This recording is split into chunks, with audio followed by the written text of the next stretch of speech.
Osho, Yoga, the Alpha and the Omega, Volume 1. Discourses on the Yoga Sutras of Patanjali, given in Bombay, India. Discourse number 6.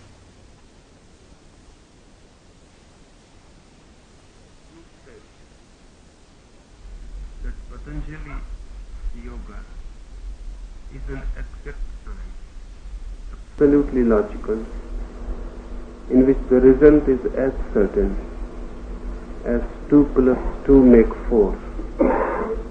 If the attainment of the unknown and infinite can be reduced to a mere logic, is it not true, and at the same time absurd, that the infinite phenomenon is within the ambit of the finite mind?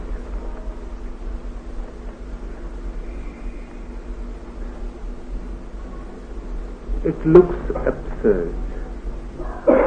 It looks illogical. But existence is absurd, and existence is illogical. The sky is infinite, but it can be reflected in a very tiny pool.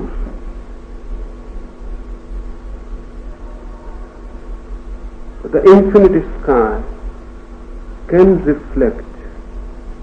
reflected in a small mirror. Of course, the whole of it will not be reflected. It cannot be reflected. But the part is also the whole. And the part also belongs to the sky. Human mind is just a mirror. If it is pure, then the infinite can have the reflection in it. The reflection will not be the infinite. It will be just a part, a glimpse. But that glimpse becomes the door. Then by and by you can leave the mirror behind and enter into the infinite. Leave the reflection behind and enter into the real. Out of your window, a small frame of the window, the infinite sky is there. You can look through the window. You will not see the whole sky, of course, but whatsoever you see is the sky. The only thing to remember is, don't think that whatsoever you have seen is the infinite. It may be of the infinite. It is not the infinite. So whatsoever human mind can conceive may be divine, but it is just a part of it, a glimpse. If you continuously remember that, then there is no fallacy.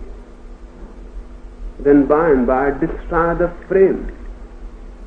By and by destroy the mind completely. So the mirror is no more there, and you are freed from the reflection, and you enter the reality. On the surface it looks absurd. How in such a tiny mind there can be any contact with the eternal, with the infinite, with the endless? Second thing has also to be understood. This tiny mind is also not tiny really, because it is also part of the infinite. It looks tiny because of you. It looks finite because of you. You have created the boundaries. The boundaries are false. Even your tiny mind belongs to the infinite. It is part of it. And there are many things to be understood. One of the most paradoxical thing about the infinite is this, that the part is always equal to the whole.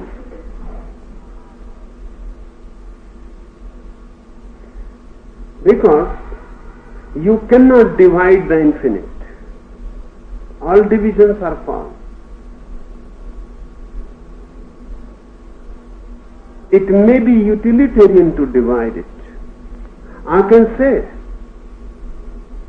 that the sky on my house, on my terrace, is my sky. As India says, the sky on the Indian continent is Indian sky. What do you mean? You cannot divide the sky. It cannot be Indian or Chinese. It is an undivided expanse. It begins nowhere, it ends nowhere. Just the same has happened with the mind. You call it your mind, that your is false. The mind is part of the infinite. Just as matter is part of the infinite, mind is part of the infinite, your soul is also part of the infinite. When the Maya is lost, you are the infinite. So if you appear finite, it is an illusion.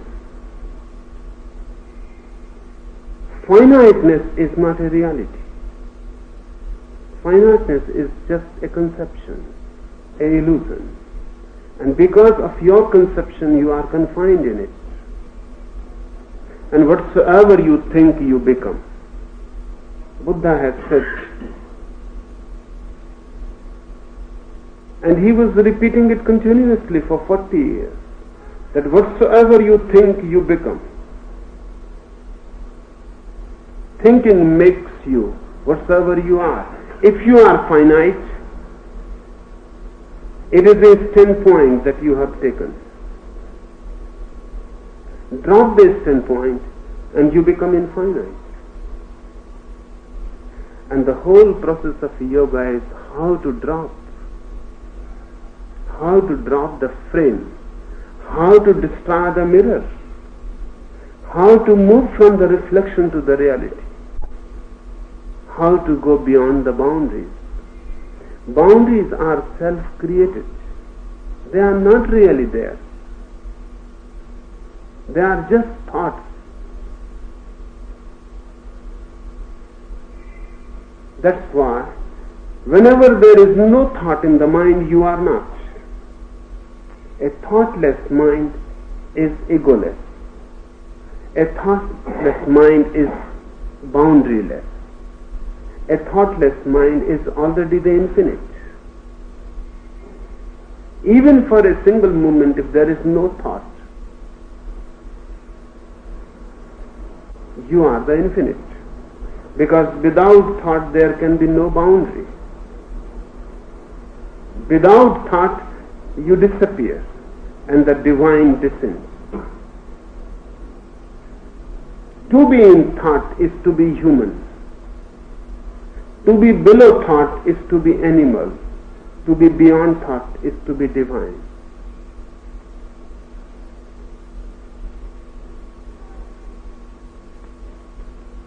But the logical mind will raise questions.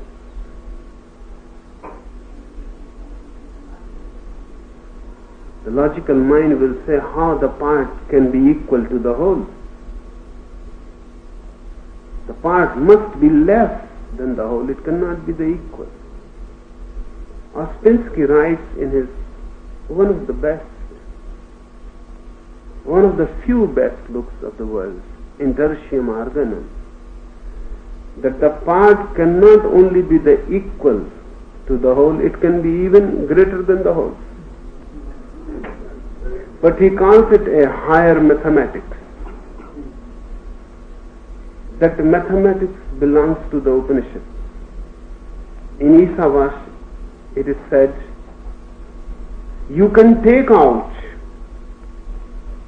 the whole from the whole and still the whole remains behind. You can put the whole into the whole and still the whole remains the whole. It is absurd. If you like to call it absurd, you can call it absurd. But really it is a higher mathematics, where boundaries have lost, and the drop becomes the ocean. And the ocean is nothing but a drop. Logic raises questions. It goes on raising. That is the nature of the logical mind, to raise questions. And if you go on following those questions, you can go on ad infinitum. Put aside the mind, its logic, its reasoning, and for a few moments try to be without thought. Even for a single moment, if you can achieve that state of non-thought, you will come to realize that the part is equal to the whole. Because suddenly you will see all the boundaries have disappeared. They were dream boundaries. All the divisions have disappeared. And you and the whole has become one. This can be an experience. This cannot be a logical inference. But when I say that Patanjali is logical, what do I mean? In the conclusions, nobody can be logical as far as the inner, the spiritual, the ultimate experience is concerned. But on the path, you can be. As far as the ultimate result of yoga is concerned, Patanjali also cannot be logical. Nobody can be. But to reach that goal, you can follow a logical path. In that sense, Patanjali is logical and rational, mathematical, scientific. He does not ask any faith. He asks only courage to experiment, courage to move, courage to take a jump into the unknown. He does not say, believe and then you will experience. He says, experience and then you will believe. And he has made a structure how to proceed, step by step. His path is not haphazard. It is not like a labyrinth. It is like a super highway. Everything is clear. And the shortest possible route. But you have to follow it in every detail. Otherwise, you will move out of the path and in the wilderness. That's why I say he is logical. And you will see how he is logical. He starts from the body, because you are rooted in the body. He starts and works with your breathing, because your breathing is your life. First he works on the body, then he works on the prana, the second layer of existence, your breathing. Then he starts working on thoughts. There are many methods which start directly with the thought. They are not so logical and scientific. Because the man you are working with is rooted in the body. He is a soma, a body. A scientific approach must start with the body. Your body must be changed first. When your body changes, then your breathing can be changed. When your breathing changes, then your thoughts can be changed. And when your thoughts change, then you can be changed. You may not have observed that you are a close-knit system of many layers. If you are running, then your breathing changes, because more oxygen is needed.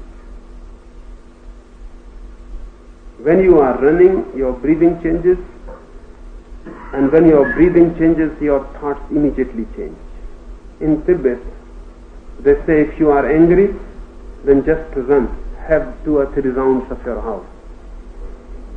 Then come back and see where your anger has gone. Because if you run fast, your breathing changes. If your breathing changes, your thought pattern cannot remain the same. It has to change. There is no need to run. You can simply take 5 deep breaths, exhale, inhale, and see where your anger has gone. It is difficult to change anger directly. It is easy to change the body, then the breathing, and then the anger.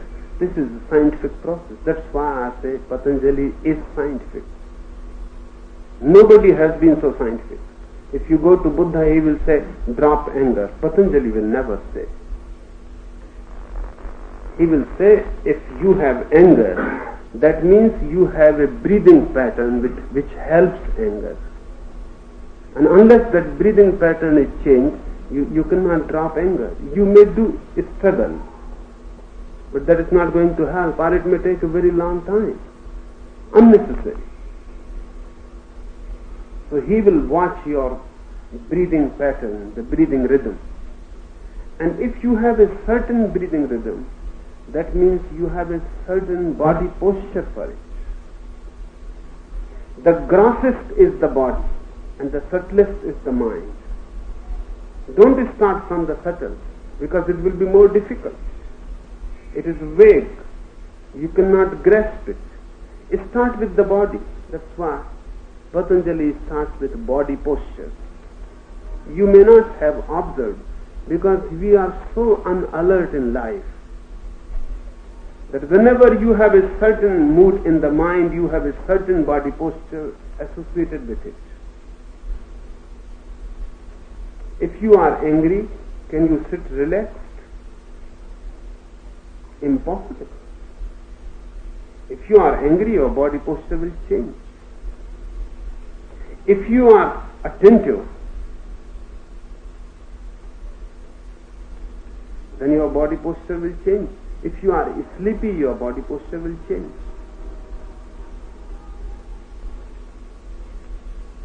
If you are completely silent, you will sit Buddha-like. You will walk Buddha-like. If you walk Buddha-like, you will feel a certain silence merging within your heart. A certain silent breeze is being created by your Buddha-like walk. Just sit under a tree like a Buddha. Just sit, just the body. Suddenly you will see that your breathing is changing. It is more relaxed. It is more harmonious. When the breathing is harmonious and relaxed, you will feel the mind is less tense. Thoughts are less there. Less clouds. More space. More sky. You will feel a silence in and out, flowing. Hence I say Patanjali is scientific. If you want to change the body posture, Patanjali will say, change your food habits. Because every food habit creates subtle body posture. If you are a meat eater, you cannot sit Buddha-like. If you are non-vegetarian, your posture will be different. If you are vegetarian, your posture will be different. Because body is built by your food. It is not an accident.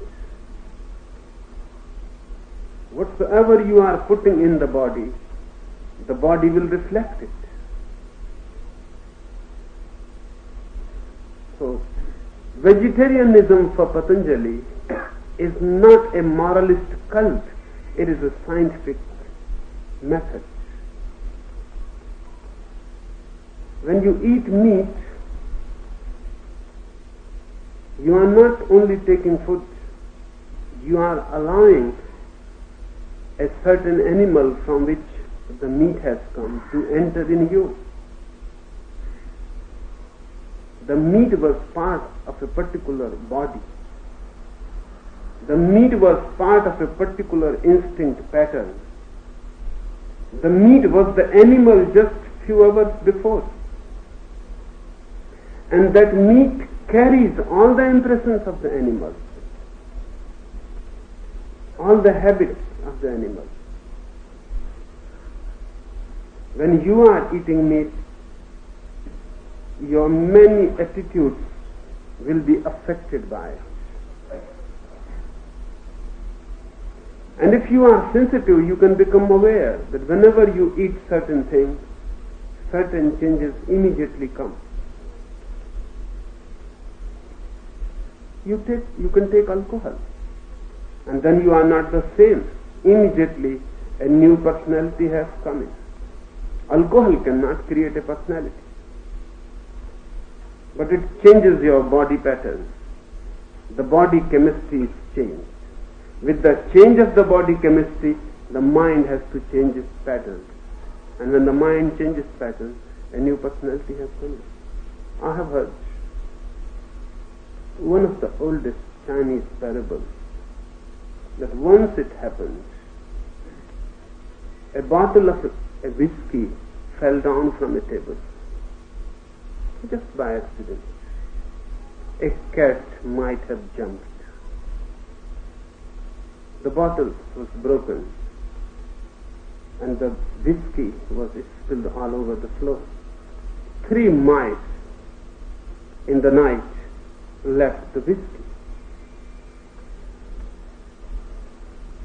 One mouse immediately said, "Now I am going to the king, to the palace, to put him right in his place."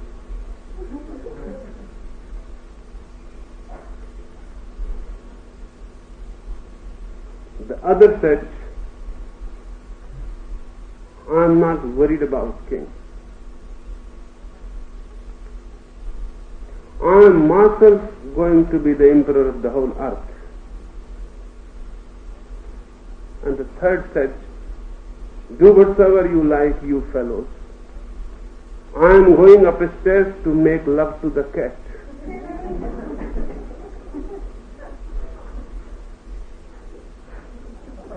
The whole personality has changed. A mouse thinking making love to a cat. It can happen. It happens every day. Whatsoever you eat changes you. Whatsoever you drink changes you. Because body is a great part. 90% you are your body.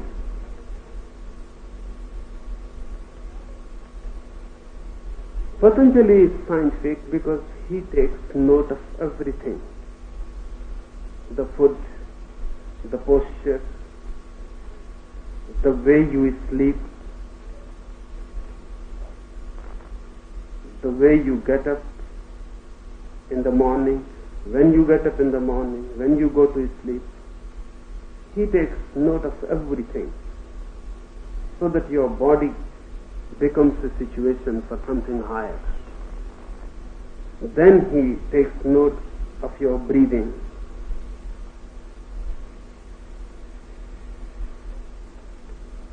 If you are sad, you have a different rhythm of the breathing. Just note it down. You can have a very beautiful experiment. Whenever you are sad, just watch your breath. How much time you take in inhalation, and then how much time you take in exhalation. Just note down.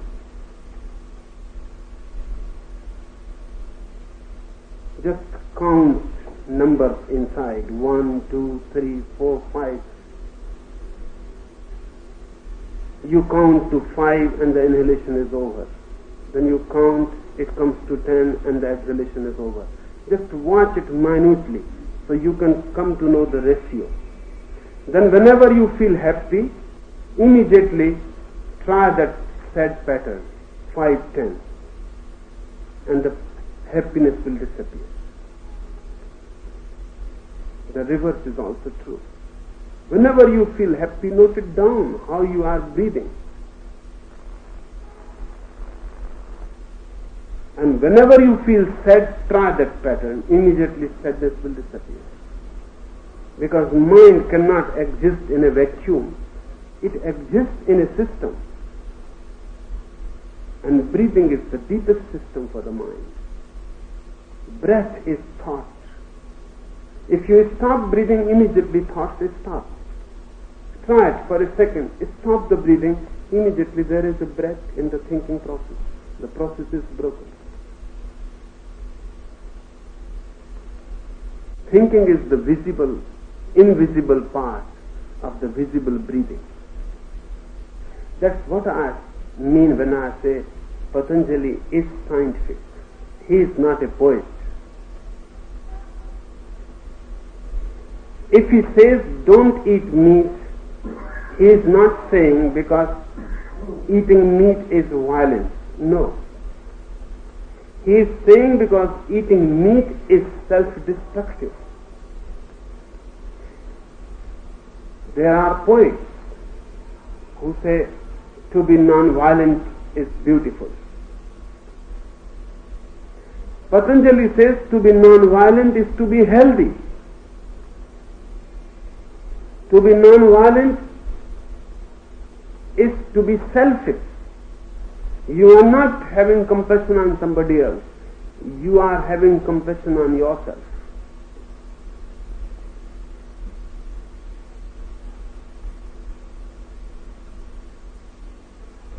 He is concerned with you and the transformation.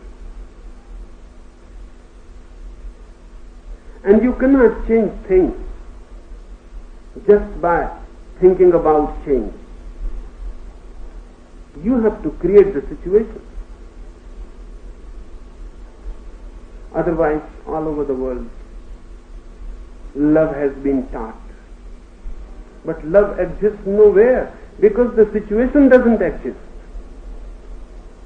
How can you be loving if you are a eat meater?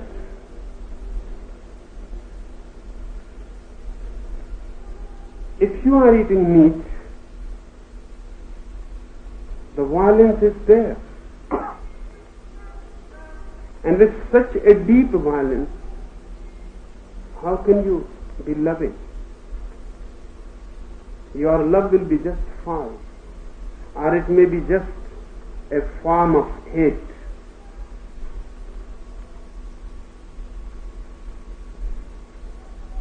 There is an old Indian tale. One Christian missionary was passing through a forest. Of course he believed in love, so he was not carrying a gun. But suddenly he saw a lion approaching. He became afraid. He started to think that now the gospel of love won't do. And it would have been wise if I had a gun. But something had to be done, and he was in emergency. Then he remembered somebody has said somewhere that if you run, then the lion will follow you, and within minutes you will be caught and dead. But if you stare in the eyes of the lion, then there is some possibility. He may get impressed, hypnotized. He may change the mind. And there are stories that many times lions have changed their mind. They have slinked away. So it was worth trying, and there was no use in escaping.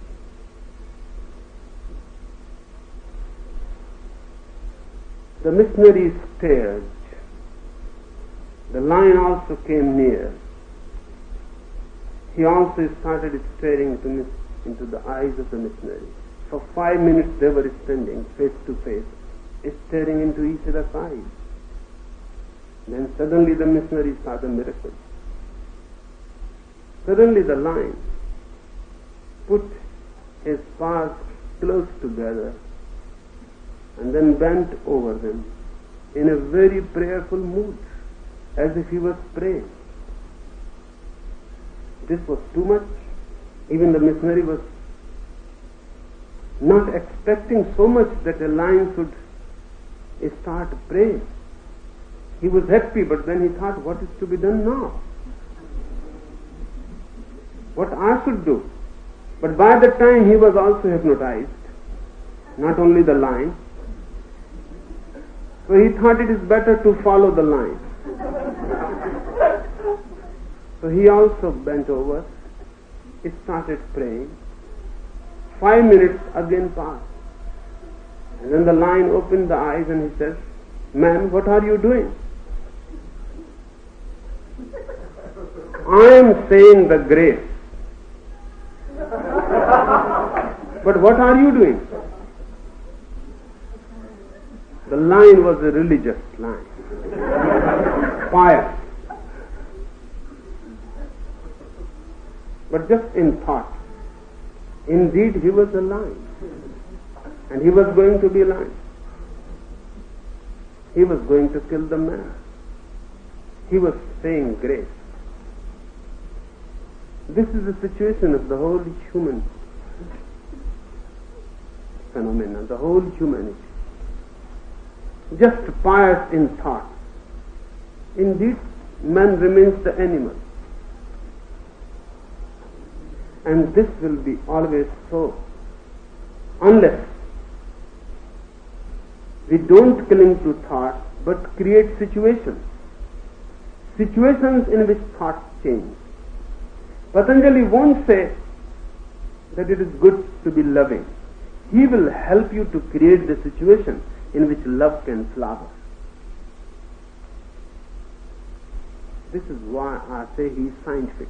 If you follow him step by step, you will see many flowerings in you which were inconceivable before, unimaginable. You could not have even dreamed about them.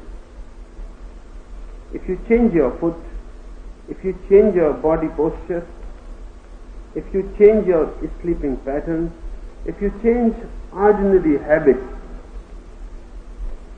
you will see a new person is arising in you. And then there are deeper changes possible. After one change, other change becomes possible. Step by step, more possibilities open. That's why I say he is logical. He is not a logical philosopher. He is a logical, practical man.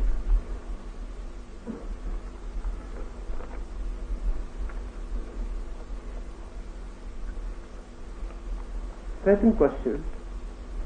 Yesterday you referred about a Western thinker who started doubting everything that can be doubted, but could not doubt himself. You said that this is a great achievement in opening towards divine. How?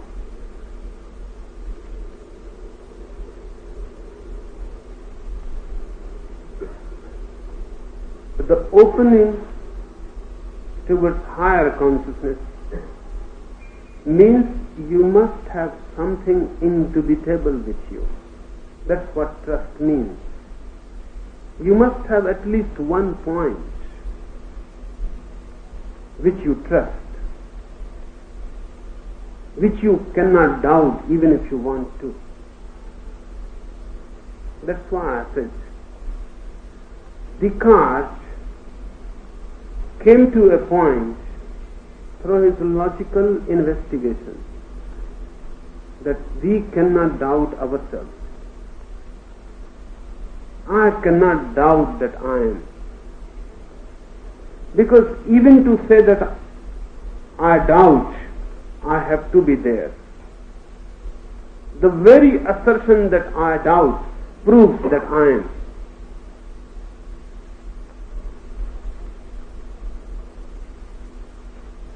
You must have the famous dictum of Descartes, cogito ergo sum.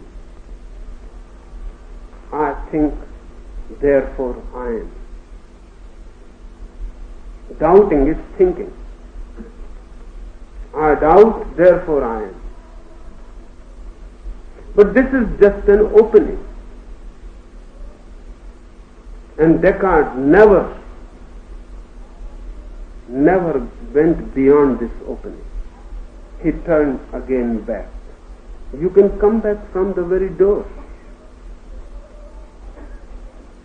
He was happy that he has found a center, indubitable center.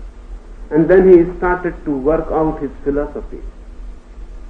So all that he had denied before, he pulled in from the back door. Because I am, then there must be a creator who has created me. And then he went. Then heaven and hell, then God and sin, and the whole Christian theology came in from the back door. He used this as a philosophical inquiry. He was not a yogi. He was not really in search of his being. He was in search of a theory. But you can use that as an opening. An opening means you have to transcend it. You have to go beyond. You have to pass it over. You have to go through it. You are not to cling to it. If you cling, then any opening will become closed. This is good to realize that at least I cannot doubt myself. Then the right step will be this: if I cannot doubt myself, if I feel I am, then I must know who I am. Then it becomes a right inquiry. Then you move into religion. Because when you ask, who am I? You have asked a fundamental question, not philosophical, existential. Nobody else can answer you who you are. Nobody else can give you a ready-made answer. You will have to search yourself. You will have to dig it within yourself. Just this logical certainty that I am is of not much use if you don't go ahead and ask, who am I? And this is not a question, this is going to be a quest. A question may lead you into philosophy, a quest leads you into religion. If you feel that you don't know yourself, then don't go to anybody to ask, who am I? Nobody can answer you. You are there inside hidden. You have to penetrate to that dimension where you are. Encounter yourself. This is a different type of journey, the inner. All our journeys are outer. We are making bridges to reach someone else. This quest means you have to break all the bridges to others. All that you have done without has to be dropped, and something new has to be started within. It will be difficult. Just because you have become so fixed with the without. You always think of others. You never think of yourself. This is strange, but no one thinks about himself. He thinks about others. If sometimes you think about yourself, it is also in relation to others. It is never pure. It is not simply just about you. And when you think just about you, thinking will have to be dropped, because what you can think. About others you can think. Thinking means about. What you can think about yourself. You will have to drop thinking and you will have to look inside. Not thinking, but looking, seeing, observing, witnessing. The whole process will change. One has to look for oneself. Doubt is good. If you doubt, and if you continuously doubt, there is only one rock-like phenomena which cannot be doubted, which is your existence. Then a new quest will arise, and that is not a question. You will have to ask, who am I? Raman Maharishi, his whole life was giving only one technique to his disciples. He will say, just sit down, close your eyes, and go on asking, who am I? Who am I? Use it as a mantra. But it is not a mantra. You have not to use it as dead words. It must become an inner penetration. Who am I? Go on asking. Your mind will answer many times that you are a soul, you are a self, you are divine. But don't listen to these things. These are all borrowed. You have heard these things. Put them aside. Unless you come to know who you are. And if you go on continuously putting the mind aside, one day there is an explosion. The mind explodes. And all the borrowed knowledge disappears from you. And for the first time you are face to face yourself, looking within yourself.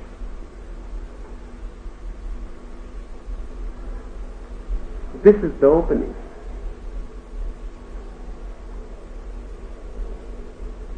And this is the way, and this is the quest. Ask who you are, and don't cling to cheap answers. All answers that are given by others are cheap. The real answer can only come out of you. It is just like a real flower can come only out of the tree itself. You cannot put it from the outside. You can. But that will be a dead flower. It may deceive others, but it cannot deceive the tree itself. The tree knows that this is just a dead flower hanging on my branch. And this is just a weight. This is not a happiness. This is just a burden. The tree cannot celebrate it. The tree cannot welcome it. The tree can welcome only something which comes from the very roots, from its inner being, innermost core. And when it comes from its innermost core, the flower becomes its soul. And through the flower, the tree expresses its dance, its song. Its whole life becomes meaningful. Just like that, the answer will come out of you, out of your roots. Then you will dance it. Then your whole life will become meaningful. If the answer is given from without, it will be just a sign, a dead sign. If it comes from within, it will not be a sign, it will be a significance. Remember these two words, sign and significance. Sign can be given from without, significance can only flower from within. Philosophy works with signs, concepts, words. Religion works with significance.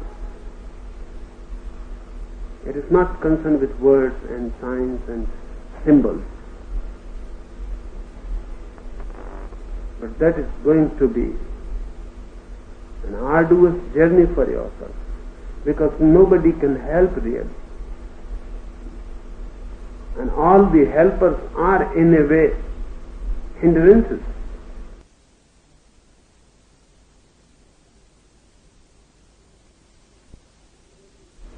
If somebody is too much patronizing and gives you the answer, he is your enemy. Patanjali is not going to give you the answer. He is only going to indicate you the path, the way from where your own answer will arise. From where you will encounter the answer.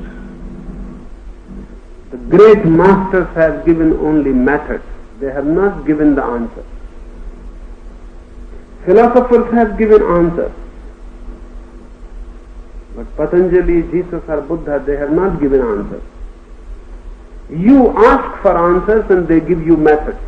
They give you techniques. You have to work your answer out yourself. Through your effort, through your suffering, through your penetration, through your tapasya. Only the answer can come, and it can become a significant. Your fulfillment is through it. Third question.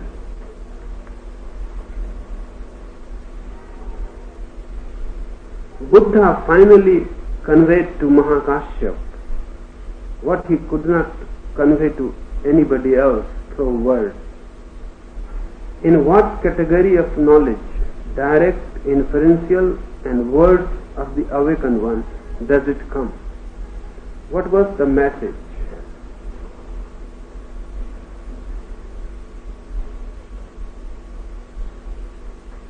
First, you asked what was the message. If Buddha could not convey it through words, I cannot also convey it through words. It is not possible.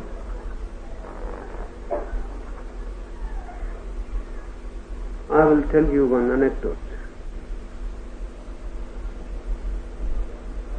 One disciple came to Mullah Nasruddin and he asked the Mullah that I have heard you have the secret, the ultimate secret, the key which can open all the doors of mystery. Nasruddin said, yes, I have got it. But what about it? Why you are asking about it? The man fell down in his feet and he said, I was in search of you, Master. If you have the key and the secret, tell it to me. Nasruddin said, if it is such a secret, you must understand it cannot be told so easily. You will have to wait. The disciple asked, how much? Nasruddin said, that too is not certain. It depends on your patience. 3 years or 30 years. The disciple waited. After 3 years he asked again. Nasruddin said, if you ask again, then it will take 30 years. You just wait. It is not an ordinary thing. It is the ultimate secret. 30 years passed. And the disciple said, Master, now it is, my whole life is wasted. I have not got anything. Now give me the secret. Nasruddin said, there is a condition. You will have to promise me that you will keep it a secret, you will not say to anybody. The man said, I promise you that it will remain a secret until I die. I will not mention it to anyone. Nasruddin said, thank you. This is what my master has. This is my promise to my master. And if you can keep it a secret until death, what do you think? Cannot I keep it a secret?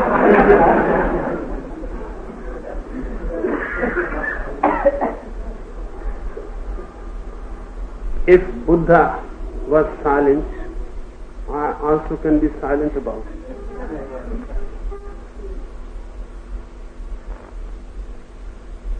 there is something which cannot be said. It is not a message, because messages can always be said.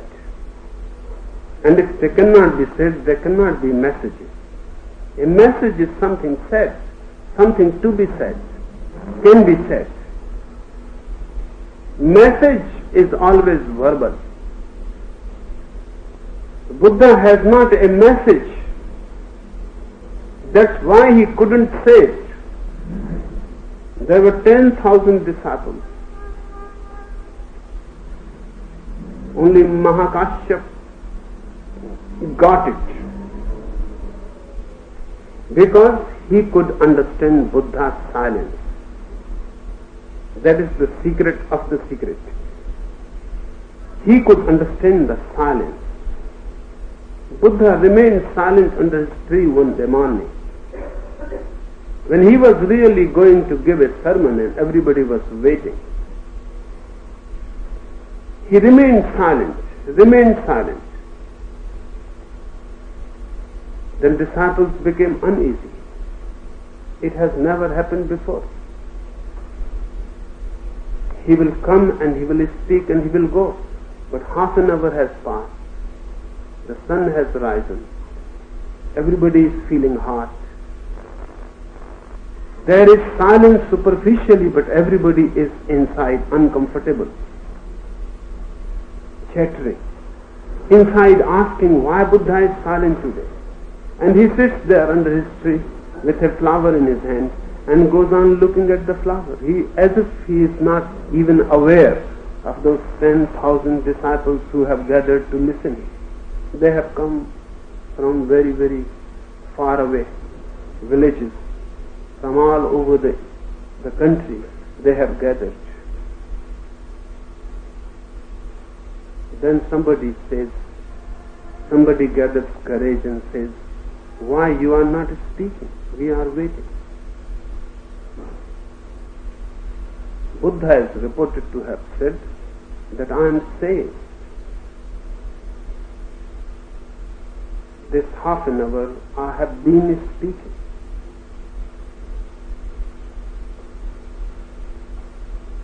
It was too paradoxical.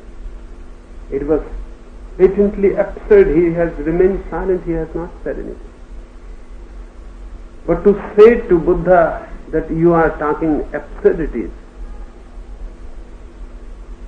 was not possible. The disciples again remained silent, more troubled now. And suddenly one disciple, Mahakashyap, started laughing. Buddha called him near, gave him the flower and said, whatsoever can be said I have said to others, and that which cannot be said I have given to you. He only gave the flower. But this flower is just a symbol. With flower he has given some significance also. This flower is just a sign. But something else he has conveyed, which cannot be conveyed by words. You also know certain feelings which cannot be conveyed. When you are deep in love, what you do? You will feel meaningless simply to go on saying, I love you, I love you. And if you say too much, the other will get bored. And if you go on repeating, the other will think you are just a parrot. And if you continue, the other will think that you don't know what love is.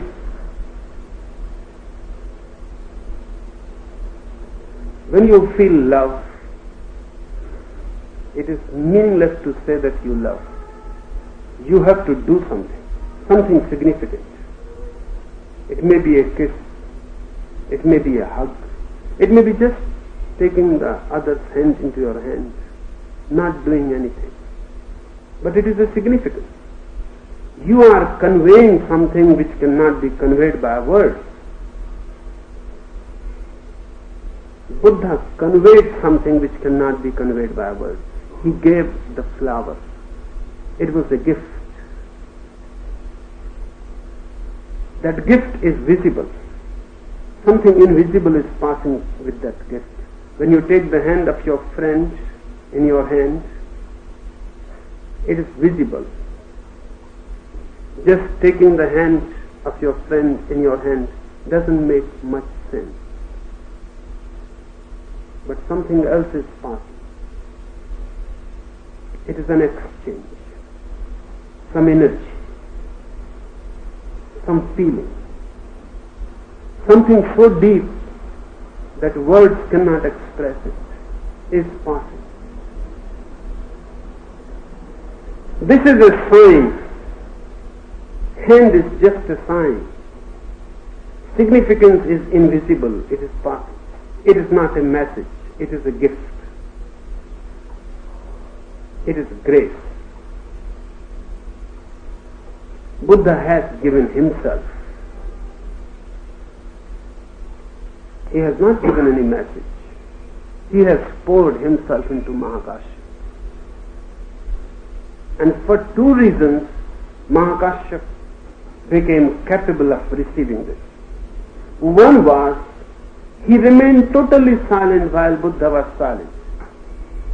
Others were also silent apparently, but they were not. They were continuously thinking why Buddha is silent.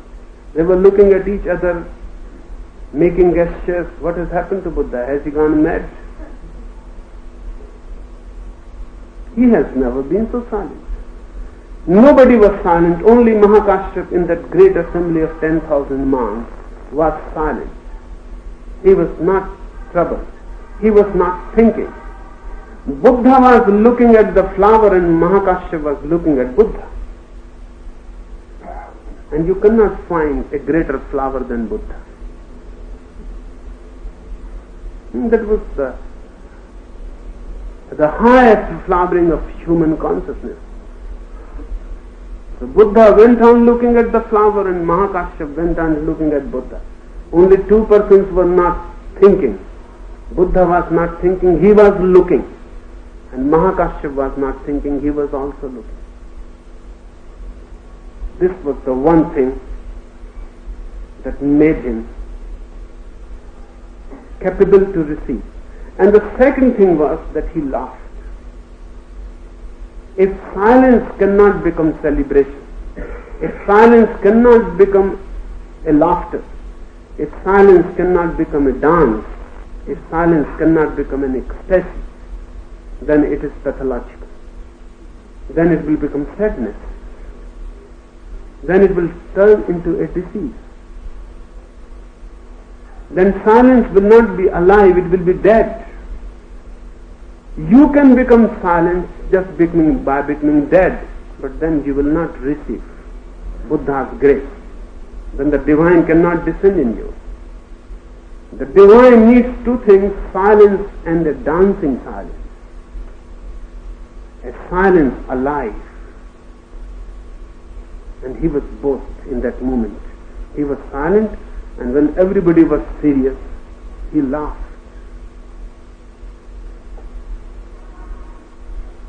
Buddha poured himself. That is not a message. Attain these two things, then I can pour myself into you. Be silent and don't make that silence a sad thing. Allow it to be laughing and dancing. The silence must be childlike, full of energy, vibrant, ecstatic. It should not be dead. Then only what Buddha did to Mahakashyapa can be done to you. My holy foot is that someday somebody will become Mahakashyapa. But it is not a message.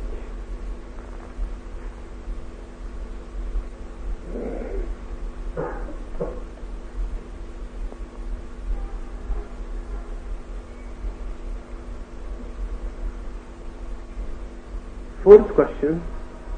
You have often said that most scriptures have a lot of what is called interpolation. Does the Yoga Sutra of Patanjali also suffer from this defect?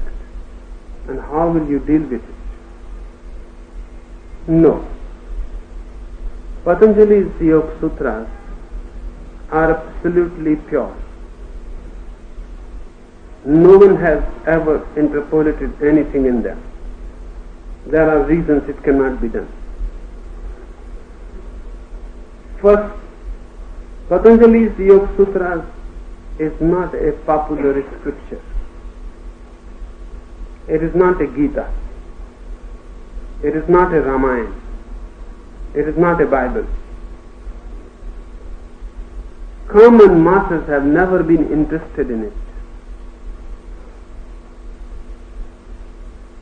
When common masses are interested in something, they make it impure. Bound to be so. It is bound to be so. Because then the scripture has to be dragged down to their level. Patanjali's Yoga Sutras has remained only for experts. Only for few chosen ones will get interested in them. Everybody is not going to be interested. And if by chance you happen accidentally to have Patanjali's Yoga Sutras, you can read only few pages and then you will throw it away. It is not for you. It is not a story. It is not a drama. It is not any allegory. It is a simple scientific treatise, only for few. And the way it has been written is such that those who are not ready for it will turn their back automatically. A similar case has happened in this century with Gurdjieff. For 30 years continuously, he was preparing one book.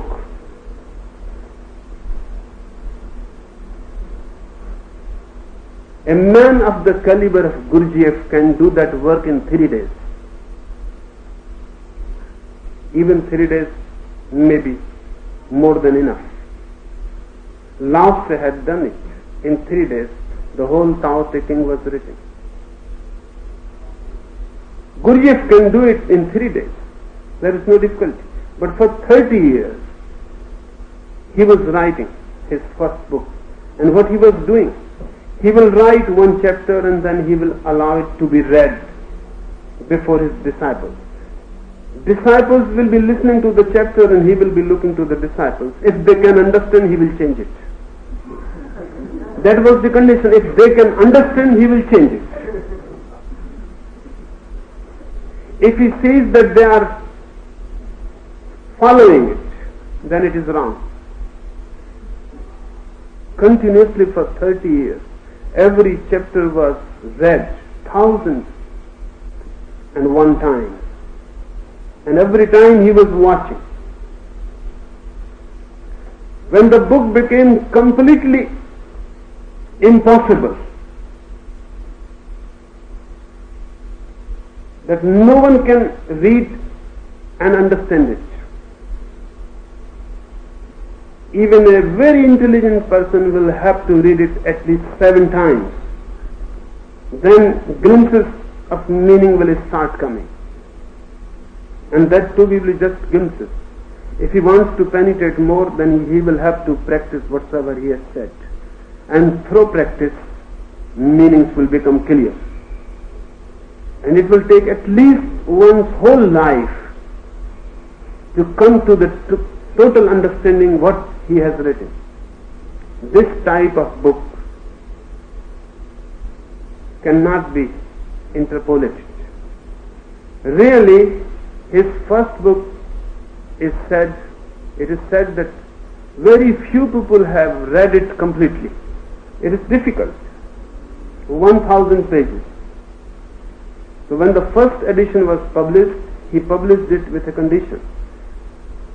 Only 100 pages, the introductory part, were cut. All other pages were not cut, they were uncut. Only 100 pages were cut. And a note was given on the book that if you can read the 100 pages and still think to read ahead, then cut other pages. Otherwise, return the book to the publisher and take your money back.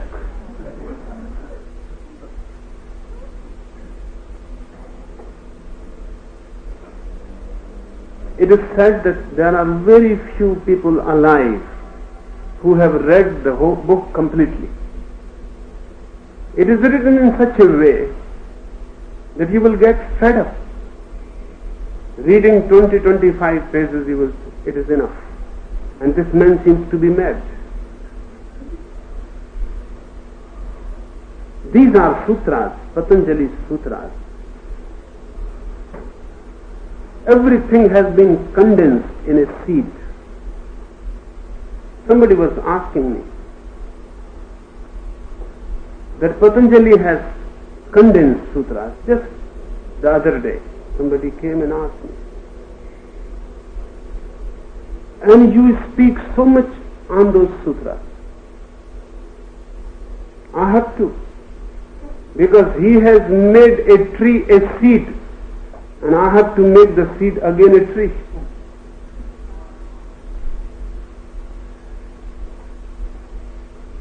Each sutra is condensed, totally condensed. You cannot do anything in it, and no one is interested to do. Just to keep the book always pure. This was one of the matters. And for many thousand years, the book was not written.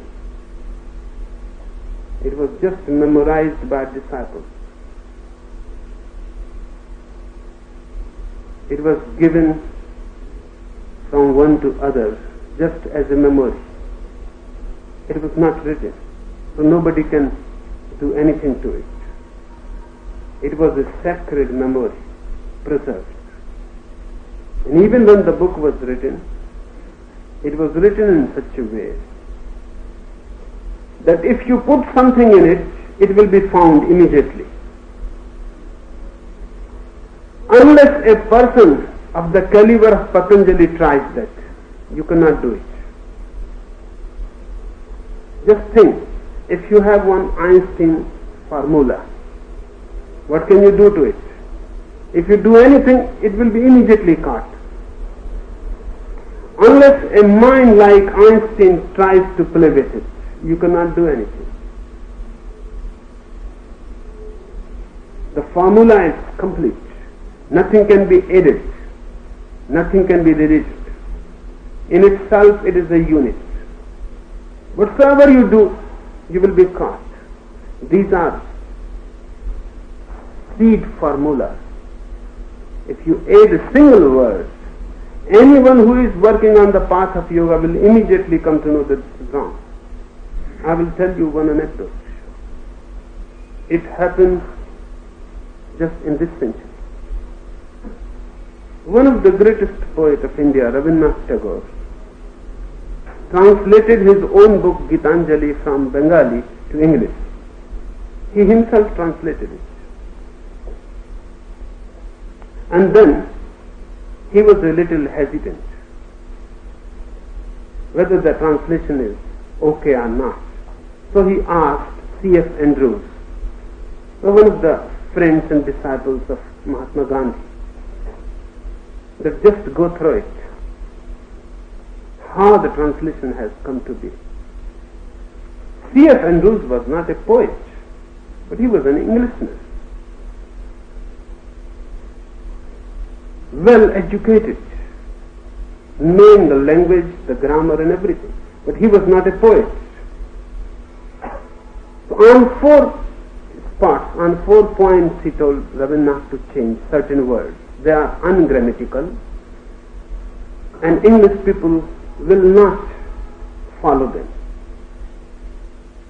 So Rabindranath simply changed whatsoever Andrews suggested. 4 words in all he changed in his translation. Then he went to London, and for the first time in a poets' gathering, One of the English poets of his time, Yeats, has arranged that gathering. It was read for the first time, the translation. When the whole translation was read, everybody listened, and then Rabindranath asked, have you any suggestions? Because this is just a translation, and English is not my mother tongue. And it is very difficult to translate poetry. Yeats, who was a poet of the same caliber of Rabindranath, he said only at 4 points something is wrong. And exactly those were the 4 words Andrews has suggested. Rabindranath couldn't believe it. He said, how? How you could find? Because these are the 4 words I have not translated. Andrews suggested and I have put them. Each said, the whole poetry is a flow. Only these 4 are like a stone. The flow is broken. It seems somebody else has done the work. Your language may not be grammatical. Your language is not 100% right. It cannot be, that we can understand. But it is 100% poetry. These 4 words have come from a schoolmaster.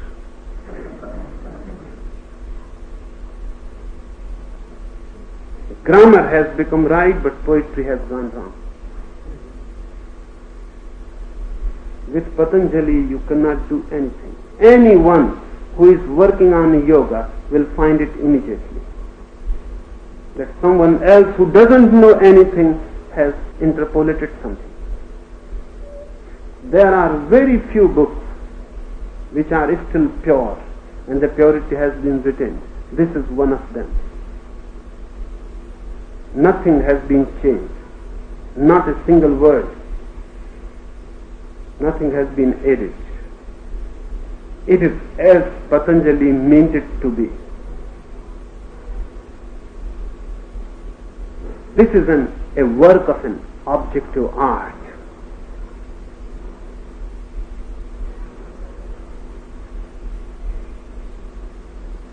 When I say a work of objective art, I mean a certain thing.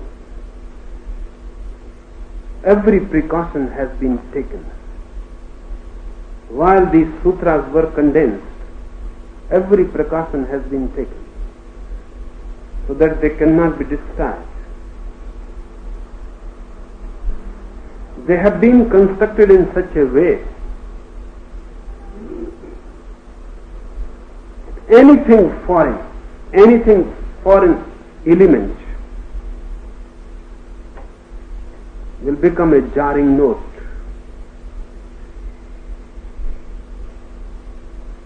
But I say, if a man like Patanjali tries, he can do that. But a man like Patanjali will never try such things. Only lesser minds always try to interpolate.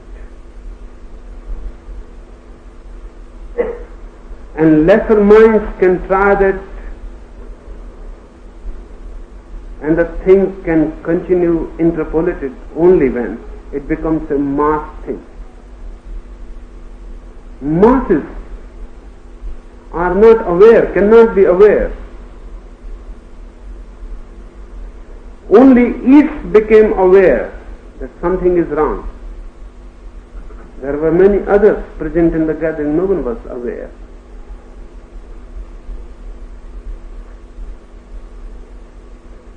This is a secret cult, a secret heritage. And even the book is written, but the book form has not been thought to be reliable. There are still persons alive who have got Patanjali's sutras directly from their master, not from the book. And the tradition has remained alive yet. And it will continue because books are not reliable. Sometimes books can be lost.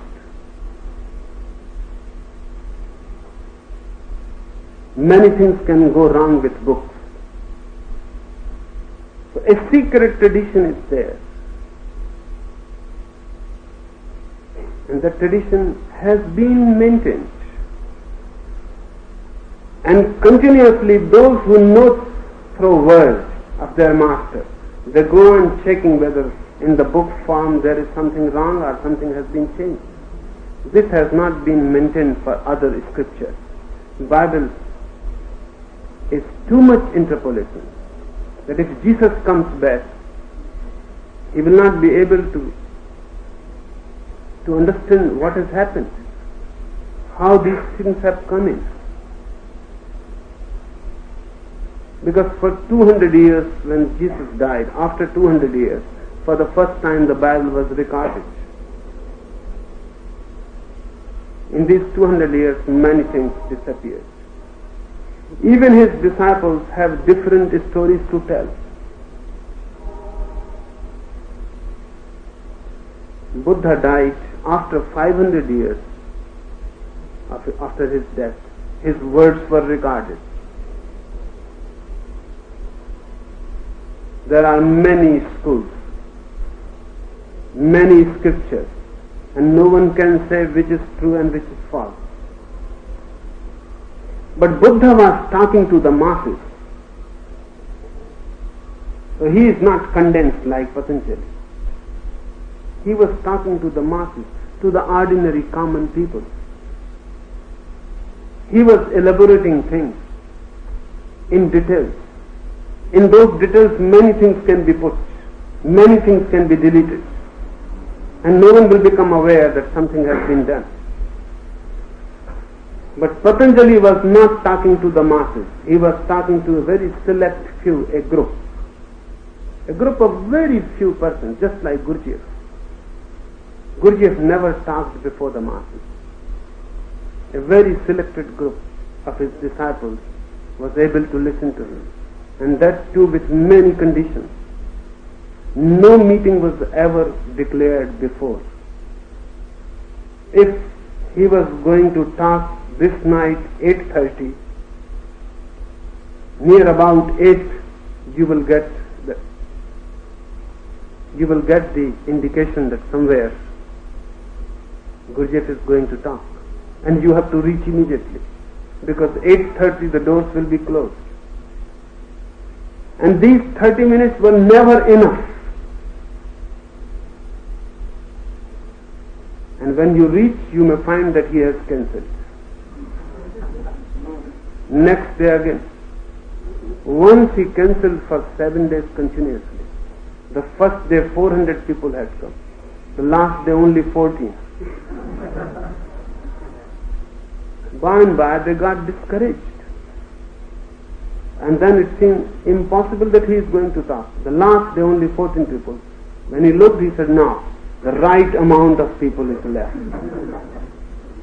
And you could wait for 7 days and you were not discouraged. Now you have earned it. And now I will speak. And only these 14 will be able to listen this series. Now no one is to be informed that I have started speaking.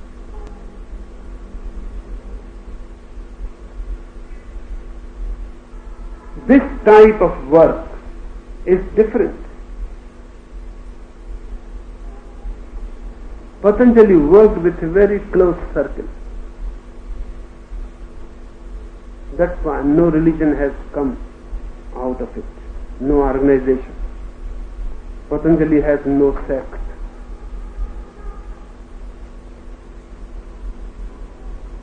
Such a tremendous force, but he remained closed within a small group. And he worked it out in such a way that the purity should be maintained. It has maintained up to now.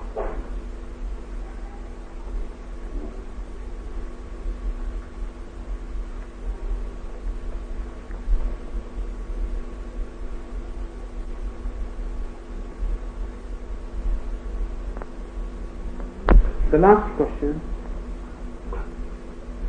would you please explain the working of that unknown force which keeps the human mind attached to worldly things and habits, in spite of being fully aware that the ultimate result is nothing but misery. The awareness is not total. The awareness is just intellectual. Logically you follow that whatsoever I am doing is leading me to misery. But this is not your existential experience. Just rationally you understand. If you were reason alone, then there would have been no problem. But you are unreason also. If you had only conscious mind, then it was okay. You have an unconscious mind also. Conscious mind knows that you are going into misery every day by your own efforts. You are creating your own hell. But the unconscious is not aware. And the unconscious is 9 times more than your conscious mind. And that unconscious goes on persisting in its own habits. You decide not to be angry again because anger is nothing but poisoning your own system. It gives you misery. But next time when someone insults you, the unconscious will put aside your conscious reasoning, will erupt and will be angry. And that unconscious has not known about your decision at all. And that unconscious remains the active force. The conscious mind is not active. It only thinks. It is a thinker. It is not a doer. So what is to be done? Just by thinking consciously that something is wrong, you are not going to stop it. You will have to work a discipline. And through discipline, this conscious knowledge will penetrate like an arrow into the unconscious. Through discipline, through yoga, through practice, the conscious decision will reach into the unconscious. And when it reaches into the unconscious, only then it will be of any use. Otherwise, you will go on thinking something and you will go on doing something quite the contrary. St. Augustine says that whatsoever good I know, and I always think to do it, but whenever the opportunity to do comes, I always do whatsoever is wrong. This is the human dilemma. And yoga is the path to bridge the conscious with the unconscious. And when we will go deeper into the discipline, you will become aware how this can be done. This can be done. So don't rely on the conscious. It is inactive. The unconscious is the active. Change the unconscious. Only then your life will have a different meaning. Otherwise you will be in more misery. Thinking something, doing something else will constantly create chaos. And by you will lose self-confidence. By you will feel that you are absolutely incapable, impotent. You cannot do anything. A self-condemnation will arise. You will feel guilty. And guilt is the only sin. Enough for today?